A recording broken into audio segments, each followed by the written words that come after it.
Då ska vi titta på volymberäkningar med integraler och något som heter rotationskroppar. Om vi tänker oss att vi har en lång cylinder.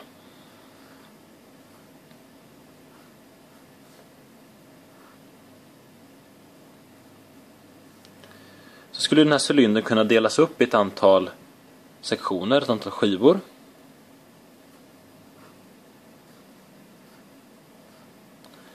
Och om vi då summerar ihop volymen av alla skivor av den här cylindern, så skulle ju också den totala volymen vara summan av alla delar. Samma sätt skulle vi kunna resonera med om vi hade en kon som låg på sned. Vi skulle kunna dela in konen i ett antal delcylindrar.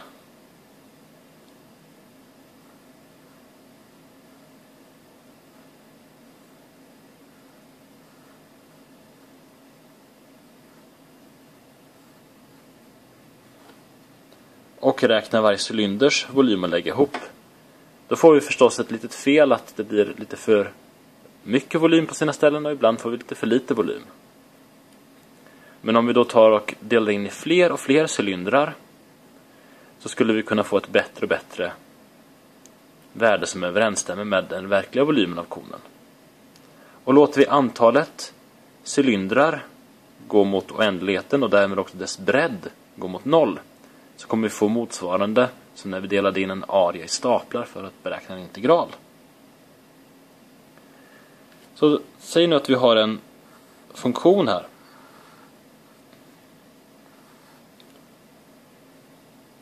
som kan skrivas som y lika med 3x. Och så vill vi beräkna en kon som då har den här som begränsningslinje. Då skulle vi få en spegling här nere. Konen skulle dyka upp på det här sättet.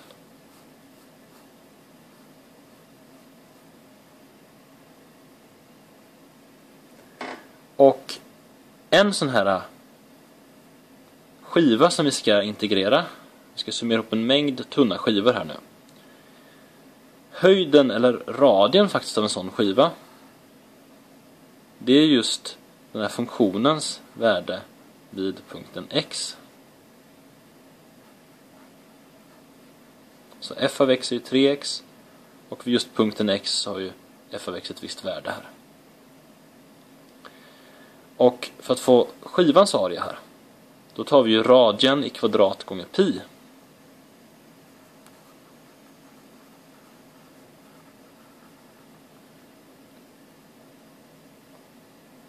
Så pi och radien är ju då funktionens värde upphöjt till 2.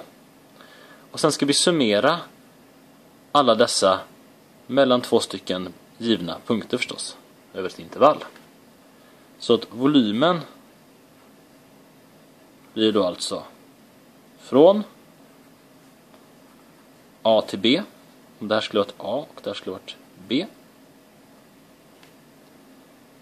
över pi gånger f av x i kvadrat och sen gånger dx. Och eftersom att pi är en konstant här som inte påverkas av vad variabeln har för värde, så kan vi flytta den utanför integrationstecknet.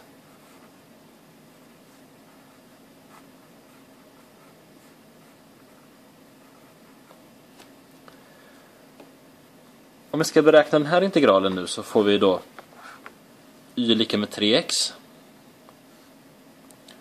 Och då måste vi ta reda på vad y kvadrat blir.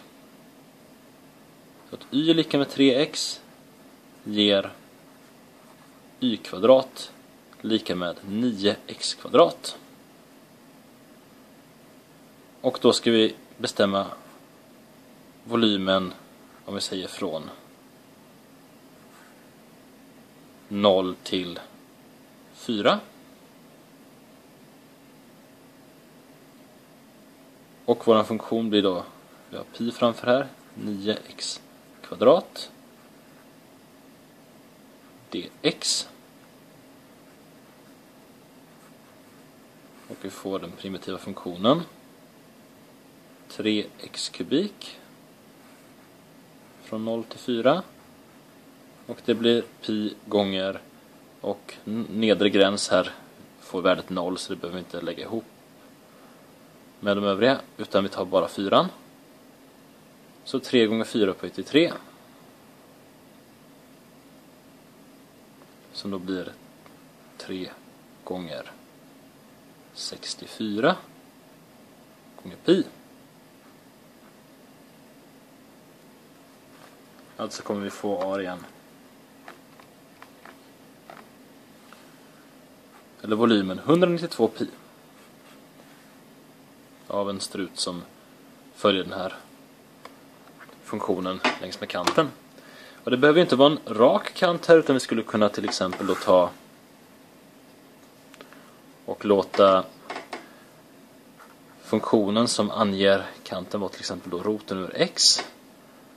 Och vi vill beräkna våran volym mellan 5 och 10.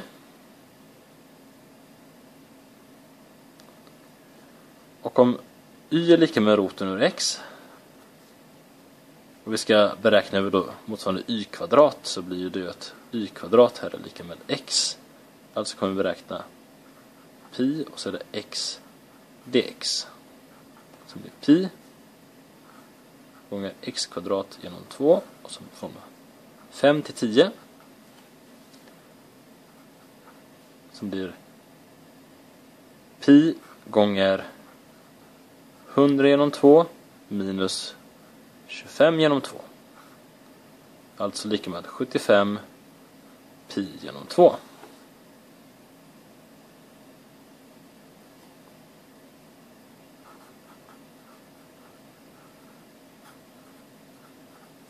Och på ett ungefär är detta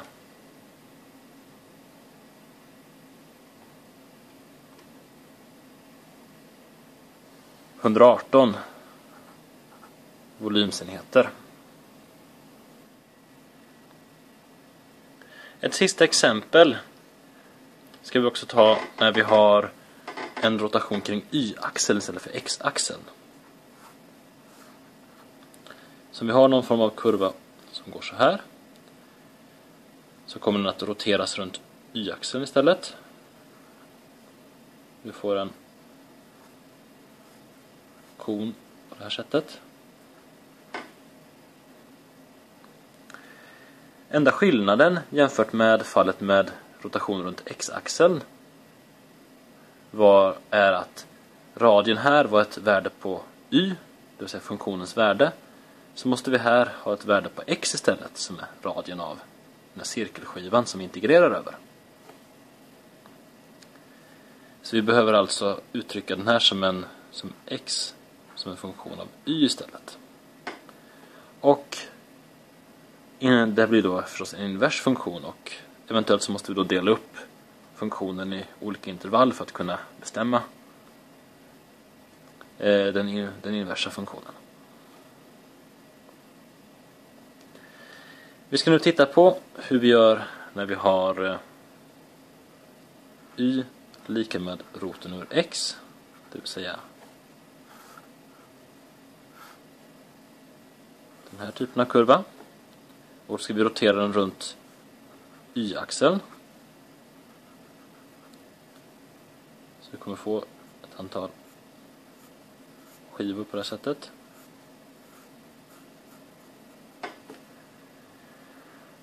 Och radien på en sån skiva ges ju då av något värde x. Skivans area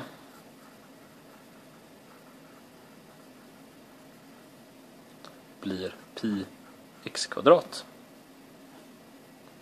Och då ska vi alltså integrera från nedre gräns till övre gräns över x kvadrat, och pi kan stå framför.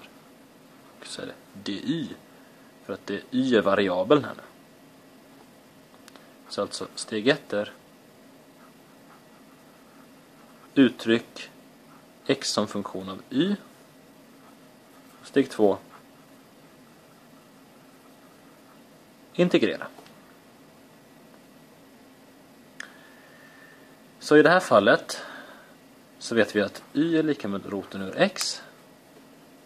Det här måste då betyda att y upphöjt till 2 är lika med x och att y upphöjt till 4 blir x kvadrat. Alltså är det y upphöjt till 4 vi ska integrera över.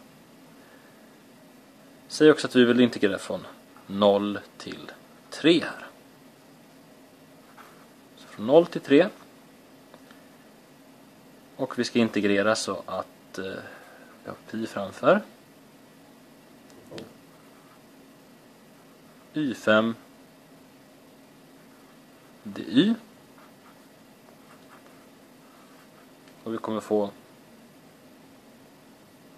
y4 förstås. Och här får vi y5 genom 5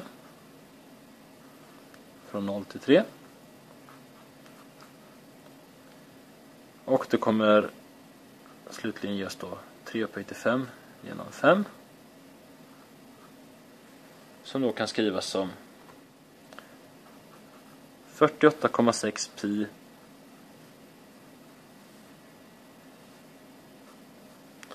eller på ett ungefär 153 volymenheter.